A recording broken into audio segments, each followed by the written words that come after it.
រើសបានផាហុំជើងភ្នំនរាយពីដោកលិនសាយរសាត់ផាត់ឆ្ងាយដល់ត្រពាំងទៅ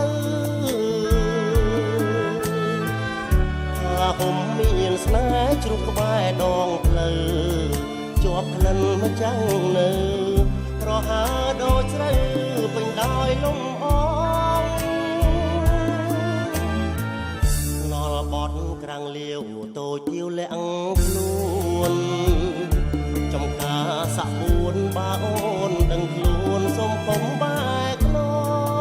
ងទទួលផាហុំមកវិញនួនល្អងស្ពានត្រាងចំឡងឲ្យអូនជួបបងសងផាហុំស្នេហ៍ក៏លន់ក្រឹមក្រហម